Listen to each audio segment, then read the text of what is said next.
Tonight on Newswire L.A., getting ready for the big one and other catastrophes.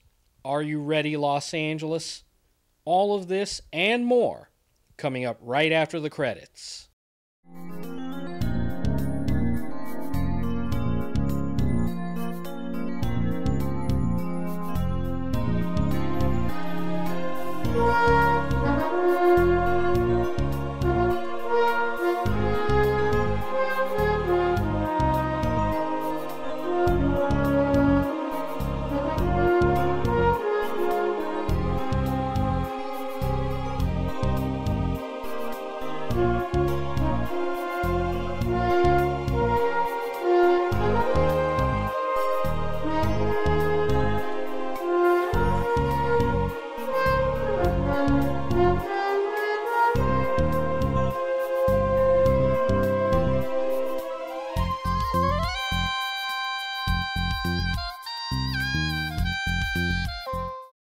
The city of Los Angeles spans 470 square miles and hosts about 4 million people.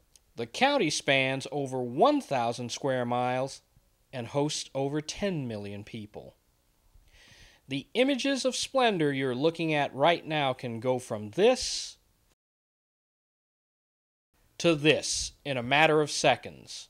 You're looking at images from the 1994 Northridge earthquake on January 17th of that year. The quake was measured at 6.7. It left 60 persons dead and left us with a bill of $20 billion in damage. This earthquake was a very large one, but it wasn't the so-called big one. With that knowledge, a coalition of block clubs, neighborhood councils, churches, first responders, the city council, and even business came together on this early Saturday morning for what is called a Disaster Awareness Course, or a DAC for short. We'll show you more throughout this broadcast, but let's go to our Trisha Mitchell, who's with one of the organizers, Deborah Varnado. Tell me the process for putting this together. Give me a brief rundown of what it was like. Well, first of all, this is the second activity we've had in the area of emergency preparedness. We had a CERT class in January, February. We graduated 50 people. That's phase one. Phase two is when we decided in April, we came together, a few neighbors and friends, and we decided we'd put on the Disaster Awareness Course. This is something that we did in cooperation with the LA Fire Department, and there's a disaster preparedness group made up of about 20 to 25 people and from various neighborhoods. And we got money from the neighborhood councils, a couple, and we got support from the Southern California Gas Company, from Charles Drew University. What the strategy behind this DAC was to try to get the churches, faith-based communities, involved in trying to help the communities that they are existing, that they are located in, try to get the people around them involved. And so we invited several churches, and we had some of them attending today, which is very good. We're really happy about that. Councilman President Wesson was here, and we're really happy. My Safe LA, we had Safe and Ready. We had the Neighborhood News, which is our neighborhood community newspaper. She ran it a couple of times for us, so we're really happy about that. And of course, all of the volunteers who helped out, amazing, very, very uplifting to see people come together like that. And everybody here has other jobs, they go to school, they have families. And what would you say is the most important thing about individuals attending this kind of event? People will realize what they need to have available to take care of their own needs in the event of a major emergency. And Southern California is overdue for that. And so these people in the DAC right now are learning what to put in their emergency kit, how much water to have available for themselves, as well as for their children and their pets. Their pets need food. Where's their medicine? They need to have all of that. They learn how to survive for that period of time when the first responders are not there. And they will let you know that they won't be there. They'll be in the area where that's hardest hit, trying to do the most good. And so we need to take care of ourselves. And this is what this is about. We're trying to convey to people that we can do this. We can do this. I took the CERT class, and I felt much more capable after that. And I want these people, anybody who lives in Southern California, on my street, in my neighborhood, South Los Angeles, Mid-City, I want them to know that they can do this. So can you tell us when there'll be another event like this and where people can find out information to attend a meeting? I would suggest first thing they do is they go to the LA CERT website and look to see about CERT training. That's weekly training, 2.5 hours per week. That's one option. And then there's the option of the neighborhood team program, and then they will teach you how to set up a neighborhood team in your neighborhood. And not everyone on that team has to be CERT qualified. There have to be some people on it that are qualified, but as CERT, but not everyone, because everybody can have some role to play. So there's a neighborhood team program, there's CERT, what else is there? There's just so many opportunities. The Emergency Management Department, City of Los Angeles, the County of Los Angeles has programs. Thank you for speaking with me, Debbie. Hi, I stand here with Chin Thomasanksi, who is actually the co-chair of the Disaster Preparedness Group, who put on this event here in the West Adams District, the DAC, Disaster Awareness Course. Hi, Chin, how are you today? I'm doing fine. It's a little bit weird being on this side of the microphone. I'm usually on your side. I know, but today you're not. So tell us about this particular event and how long it took to put together. This event was the brainchild of Deborah Varnado. I came on board right at the beginning, and that was 6 months back in April, and we spent most of the summer, in fact all of the summer, planning this particular event.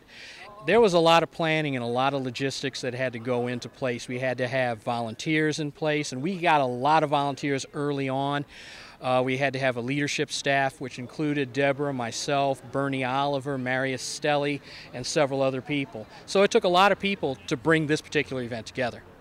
And it was quite successful. You had about 200 people? Roughly about 200 people attended today, and we're seeing, I'm looking over here and I'm seeing a lot of people at the CERT table with Larry Bogatz and Bob Abrahams. They are getting a lot of sign-ups, and we had a very full church today. We were very happy to see that this morning.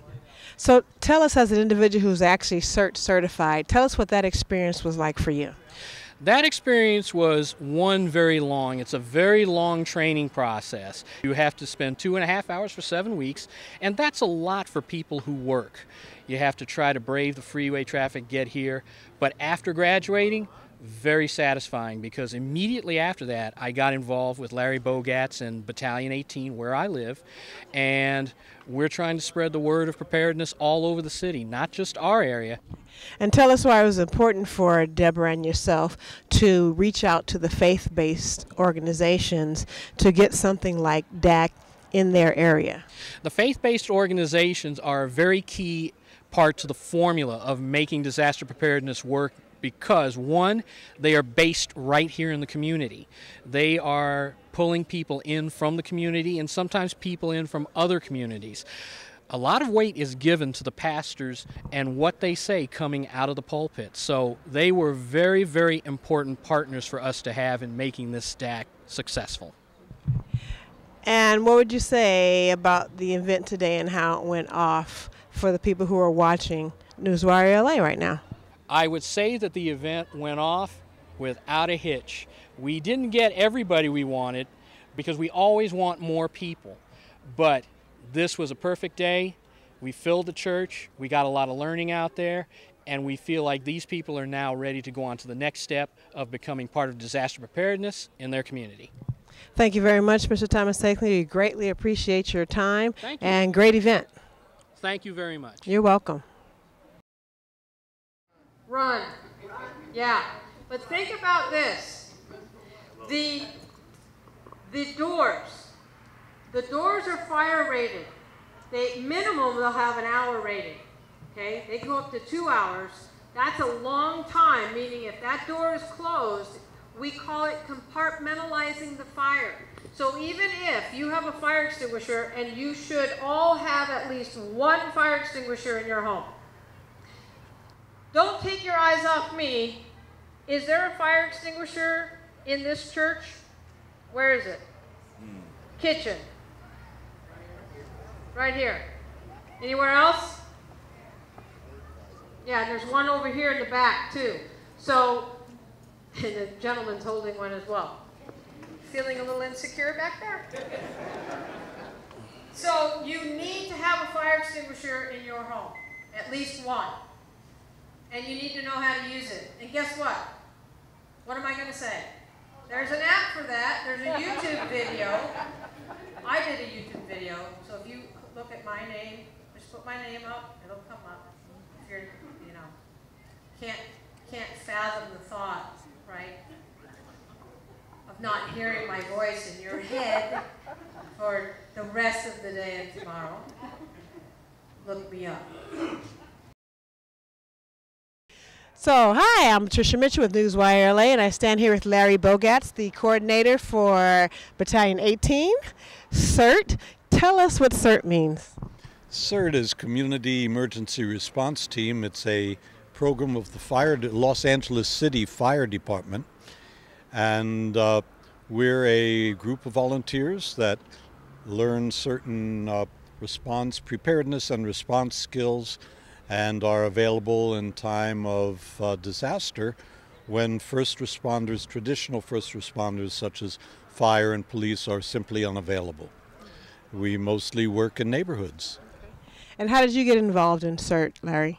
Oh, it's a long story, but when I moved into the area in which I now live, South Carthay, I was told that they had a good emergency response team.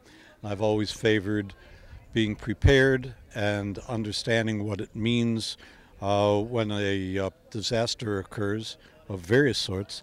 And so I joined the emergency response organization, took the CERT training, and eventually became a coordinator. Okay. And as a coordinator, what is your process for putting on an event like the DAC?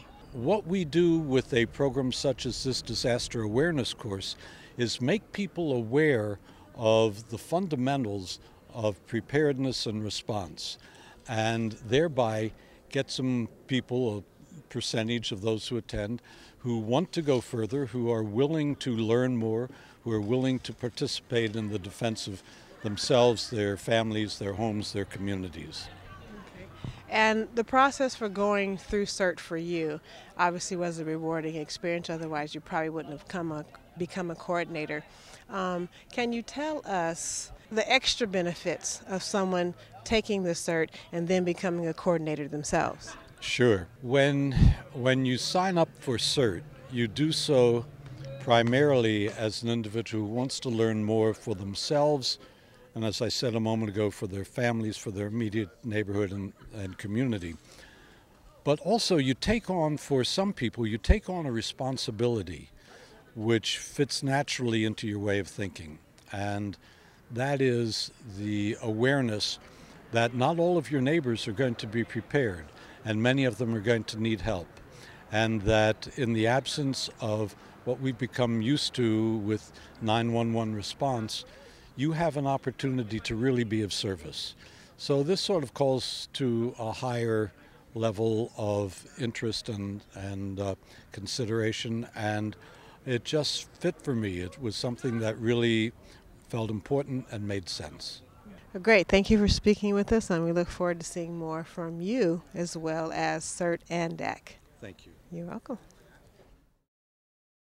I'm Trisha Mitchell with Newswire L.A. and I stand here today with Officer Marquez, who is the senior lead officer. Tell us exactly, as a senior lead, what you do in that particular area.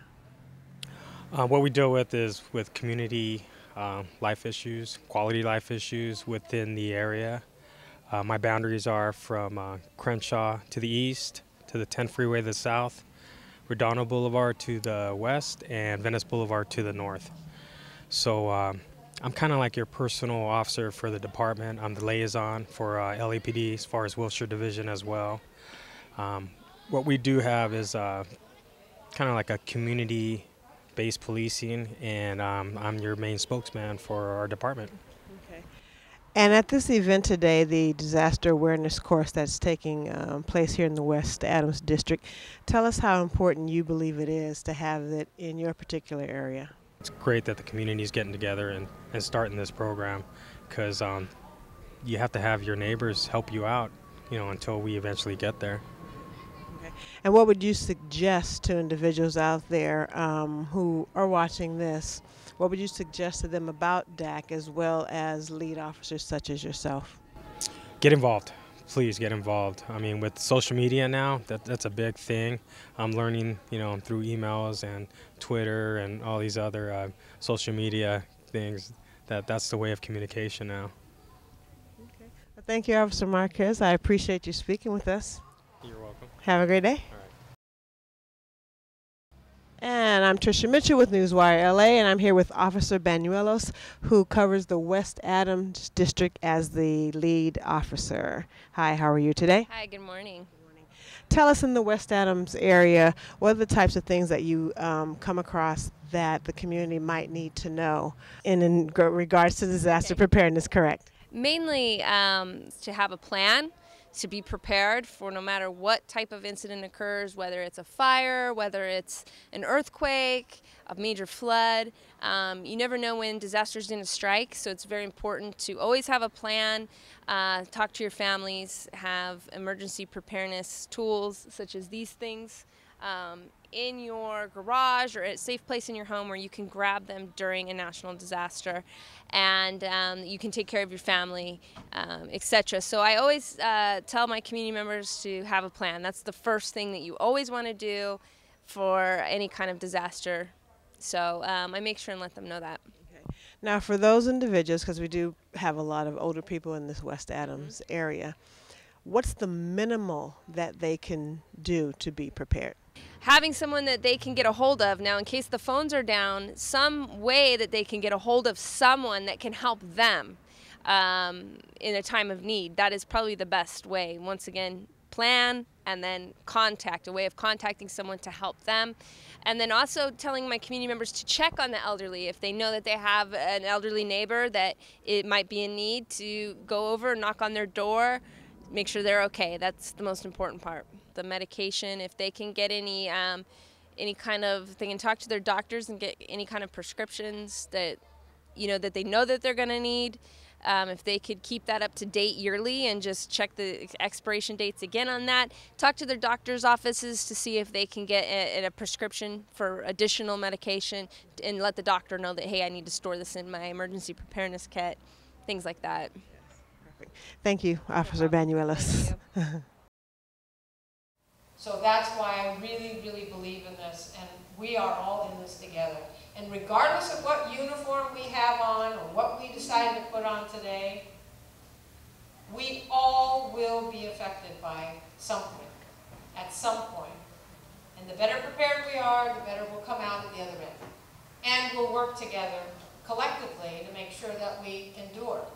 The disadvantage that we have here is that most of our disasters have been localized. So we deal with it and then we get through it. We have not seen that large area impact like we see in Japan and Indonesia and New Zealand and China. But we might do that. That day might come. And the better prepared we are, and the better we do at staying engaged in that, we'll be better off on the other end of that as well. Hi, I'm Trisha Mitchell with Newswire L.A. and I stand here with Gary Stevens of Safe and Ready. Hi, how are you today? Good. How are you? Thank you for coming out to support the DAC. We greatly appreciate your assistance and your support. Tell us the importance of your store, Safe and Ready. Well, our store mainly focuses on the emergency preparedness supplies required to sustain yourself both for 72 hours and also for in excess of 2 weeks of long-term shelter-in-place capabilities. Can you tell us how advantageous that will be to our local firefighters and police in terms of being able to help? Well, when you look at if you look at just the numbers of professional responders that can support the mass numbers of population that's going to be involved, it's just that ratio alone should tell people there's not enough resources available to sustain us, and so therefore we're going to have to use our local neighborhood capabilities to sustain us during and after disaster. Okay. And can you tell us what would be the minimal they would need to purchase in order to be of assistance? Well, there's two ways. Like I mentioned earlier, there's 72 hours, which is a amount of materials that is really geared for travel, evacuations, to get home, to evacuate to another shelter, or to leave the area. There's that level of products, and then there's the sheltering in place, which is a longer-term situation where you're going to go for 2+ weeks till resources are more available. And can you give me an idea of a guesstimation of what it might cost someone to be prepared, even at that minimal amount? Well, in the 72-hour program, our kits start as low as $13 and go up to I think our largest is a 4-person kit that's $99, and we have them both for a car application, which is a backpack, and also as a in-home kit which has other tools and sanitation equipment combined. I know that your store is in Pasadena. How can they purchase? Are you online as well, where they can purchase? We are online, and we also have phone access, phone sales, and that's in order to actually make the trip to Pasadena and see our store. We have a fairly large store that they can walk through and see all the products, and our website actually has a store tour on it. And what is that website address? It's Safe and Ready, www.safeandready.net. It's SAFENREADY.net. Great. Thank you for speaking with me today. Thank you. Appreciate it. Appreciate it. Thanks. All right. I'm Trisha Mitchell with Newswire L.A., and I'm standing here with Captain Gerlich, who is the presenter today.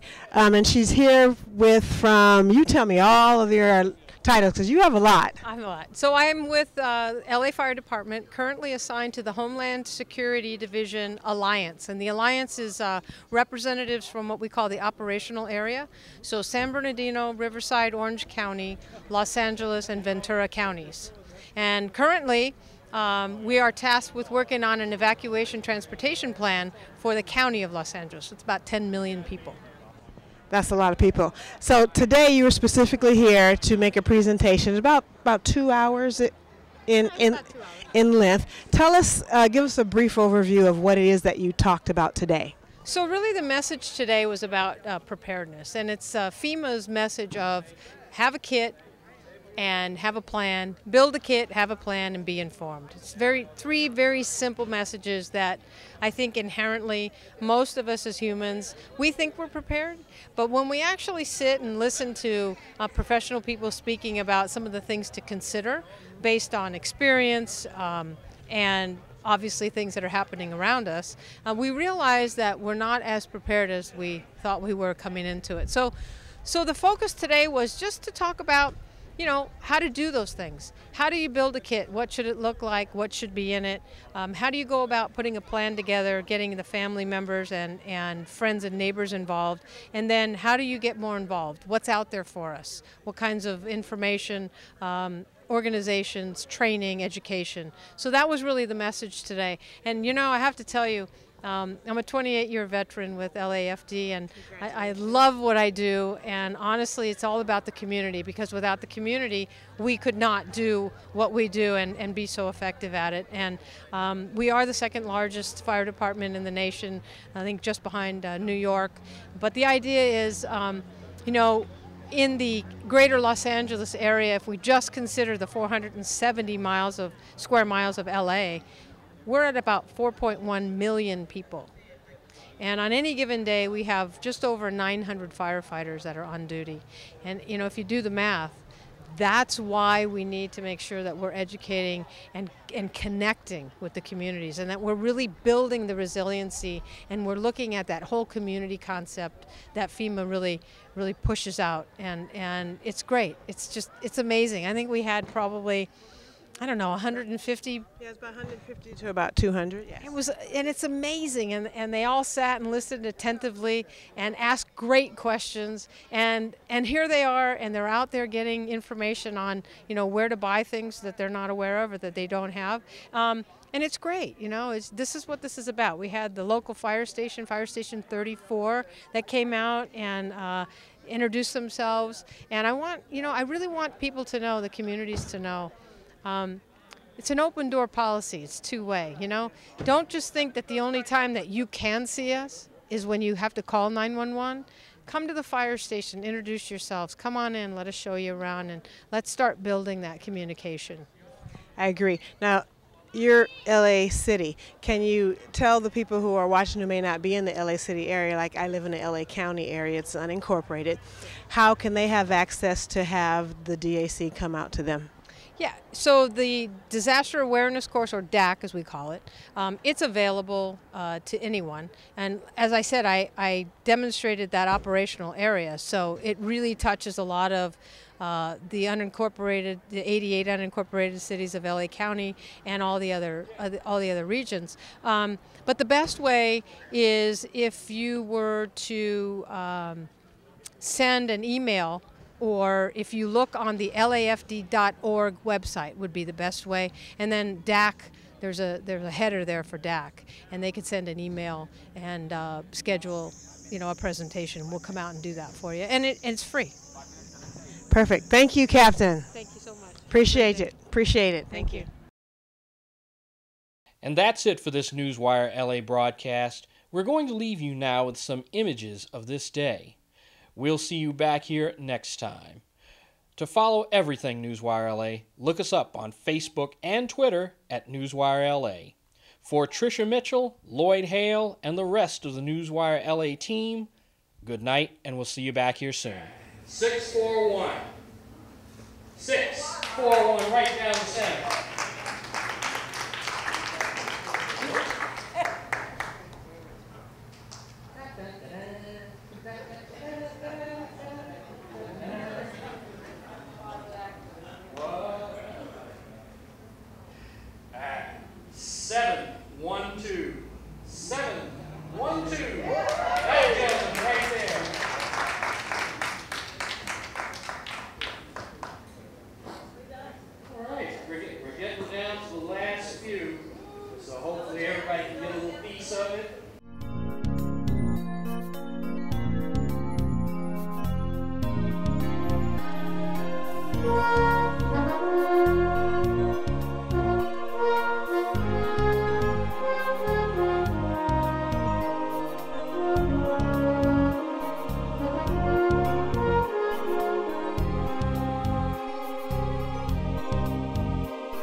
Stay tuned for more news on this Westlake Signal station.